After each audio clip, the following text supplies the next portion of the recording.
तर नितेश राणे बोलतायत, आपण थेट पाहूयात. माझी पावलं टाकेल. विरोधक आता 10 वाजता ईव्हीएम विरोधात आंदोलन करताना पाहायला मिळणार आहेत. सरकार म्हणून त्यांना कशा प्रकारे उत्तर दिलं? शेवटी हेच आंदोलन अगर लोकसभेच्या नंतर केलं असतं तर लोकांना त्याच्यावर विश्वास पण बसला असता. वायनाडच्या कुठल्या तरी पायऱ्या शोधल्या आणि तिथे बसले आणि तिथे ईव्हीएम बद्दल बोंबलले तर लोकांनी विश्वास ठेवला असता. आता लोकांनाही माहिती आहे की हे हिंदू द्वेषाचं राजकारण आहे. जेव्हा वोट जिहाद झाला तेव्हा हे लोकांना काहीच वाटलं नाही, काहीच दिसलं नाही, तेव्हा हिरवा गुलाल उडवायचे. आता जेव्हा हिंदू समाजाने एकत्र येऊन हिंदुत्वादी विचाराचं सरकार निवडलं, हिंदू म्हणून मतदार म्हणून आपली ताकद दाखवली, तेव्हा हे लोकांना मिरच्या लागतायत, हिरव्या मिरच्या लागतायत. आणि म्हणून जे काय करतायत ते हिंदू समाज खुल्या डोळ्यांनी निश्चित पद्धतीने पाहतोय. म्हणून ह्या ईव्हीएमच्या ह्या आंदोलनाला काही अर्थ नाही, काही महत्व नाही. तुम्ही एक ट्विट जे आहे ते काल केलं होतं उद्धव ठाकरेंना उद्देशून, असं म्हटलं निलेश राणेजींनी केलेलं. कृपया आपला अभ्यास चांगला करा. आम्ही पण करतो, तुम्ही पण करा. सर, मातोश्रीच्या बाहेर हिंदू गब्बर म्हणून तुमचे बॅनर्स लागलेले आहेत मंत्रीपद शपथ घेतल्यानंतर. याउलट तुमच्या बंधूंनी सुद्धा एक ट्विट केलेलं आहे निलेशजींनी की उद्धव ठाकरे राणे कुटुंबाला संपवण्याचा प्रयत्न. मला असं वाटतंय निलेशजी ह्याचं उत्तर देण्यासाठी सक्षम आहेत. तेही एक अनुभवी कार्यकर्ते, समाजसेवक आहे. तुम्ही त्यांच्यासाठी हा प्रश्न ठेवा, ते निश्चित पद्धतीने तुम्हाला पाहिजेसे उत्तर ते देतील. सर, नेहमी आपण जर पाहिलं तर संजय राऊतांना प्रत्युत्तर तुम्ही देत होता. आता काही शुभेच्छा आल्यात का मंत्रीपद झाल्यानंतर संजय राऊतांच्या?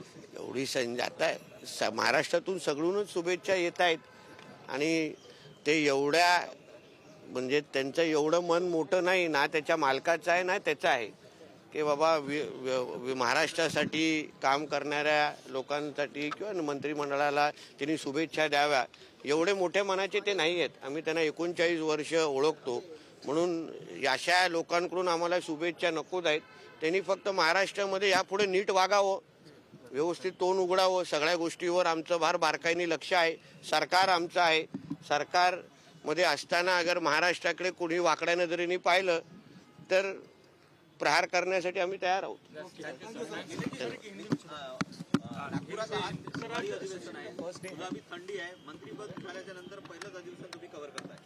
मी कव्हर करतोय, तुम्ही कव्हर करताय. नागपूरला नेहमी येत असतो, पण नागपूरला आज शपथ घेण्याची संधी देवेंद्रजींनी आणि आमच्या प्रमुख देवेंद्र फडणवीस साहेबांनी आणि आमच्या प्रमुखांनी दिलेली आहे. मला वाटतं नागपूरचा अनुभव आम्ही नेहमी घेत आलेलो आहे. आता आमच्या माध्यमातून जास्त थंडी असल्यामुळे आमच्या सगळ्यांचा रोल मोठा असतो, कारण का हिटरची गरज असते.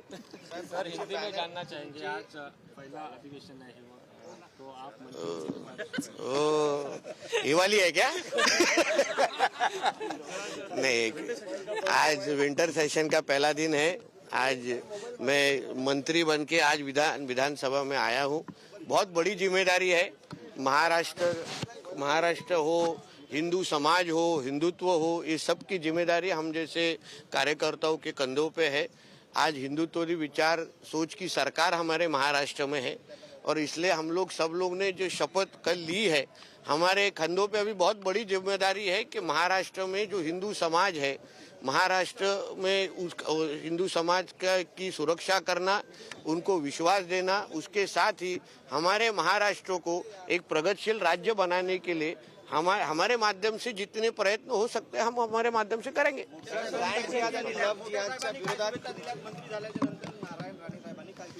शुभेच्छा नाही, फार मोठं असं मला नियम आणि काही खूप गोष्टी सांगितलेल्या आहेत. त्याचा अभ्यास आज सकाळी 6 वाजल्यापासून करतो आहे. तुमच्यासाठी मोठे साहेब असले तरी पण आमच्या शाळेचे प्रिन्सिपल आहेत आणि म्हणून प्रिन्सिपलांकडून एक मोठी यादी आलेली आहे. आणि आमदार जेव्हा झालो तेव्हाही पहिल्यांदा फार मोठी यादी आलेली की कसं नियम, कायदे, परंपरा काय असतात. आता रूल्स ऑफ बिझनेस आणि असंख्य विषयाबद्दल आज सकाळपासूनच चर्चा सुरू झालेली आहे. आता टप्प्याटप्प्याने तुम्हाला त्याचं प्रतिबिंब माझ्या कामामध्ये दिसेल. हा, माझ्या कानात दिलं, तुम्हाला नाही सांगितलं. निश्चित पद्धतीने लव जिहादच्या संदर्भात धर्मांतर विरोधी कायदा आमच्या या 5 वर्षाच्या कारकिर्दीचा आम्ही आमच्या मॅनिफेस्टोमध्ये दिलेला आहे, जाहीरनामामध्ये दिलेला आहे. भारतीय जनता पक्षाने जेव्हा जेव्हा जाहीरनामामध्ये काही उल्लेख केलेला आहे तो शब्द पूर्ण केलेला आहे. उदाहरण 370चा शब्द दिला, राम मंदिरचा शब्द दिला. जे वाक्य आम्ही आमच्या जाहीरनाम्यामध्ये देतो ते आम्ही पूर्ण करतो. आमच्या जाहीरनाम्यामध्ये आम्ही शब्द दिलेला आहे की आम्ही राज्यामध्ये एक सक्षम आणि मजबूत असा धर्मांतर विरोधी कायदा आणणार. तो निश्चित पद्धतीने योग्य पद्धतीने अभ्यास करून आम्ही आणू एवढा विश्वास या निमित्ताने देतो. सर, हम देख रहे हैं महायुति ने बड़ी जीत दर्ज की है, आप लोग स्वेरिंग सेरेमनी में कर रहे हैं, लेकिन जो विपक्ष है वो अभी तक ईवीएम के झटके से उभरा नहीं है. आज भी वो कह रहे ये ईवीएम का झटका नहीं है, ये हिंदू समाज का झटका है, ये हिंदुत्व का इंजेक्शन है. जिस तरीके से लोकसभा के बाद वोट जिहाद करने के बाद जो वातावरण इन लोगों ने महाराष्ट्र में किया है उसका जवाब हिंदू समाज ने विधानसभा के माध्यम से दिया है. इनको ये ईवीएम लगता है मगर इन्होंने कभी भी हिंदू समाज को गिना ही नहीं. इनको फतवा में इनको इतना इनका वक्त गया है, इनको कभी भगवा का महत्व ही समझा नहीं. इसलिए भगवा का महत्व अभी हमारे हिंदू समाज ने ही इनको समझाया है. इसलिए जितना जल्दी ईवीएम के बाहर आएंगे, हमारे देवी देवताओं के पास जाएंगे तो इनको समझेगा ये ईवीएम का दोष नहीं है, हिंदू समाज ने जो इनको एक तमाचा कसके तमाचा दिया है उसके वजह से इनकी ये हालत हुई है. धन्यवाद. शुभेच्छा. नवनिर्वाचित मंत्री नितेश राणे हे विधिमंडळ परिसरातून बोलत होते. यावेळी त्यांनी मवियावरती जोरदार हल्लाबोल केलेला आहे. मविया ही हिंदुद्वेष्टी आहे अशा प्रकारची टीका देखील त्यांनी केलेली आहे आणि ईव्हीएमच्या मुद्द्यावरून देखील त्यांनी हल्लाबोल केला आहे.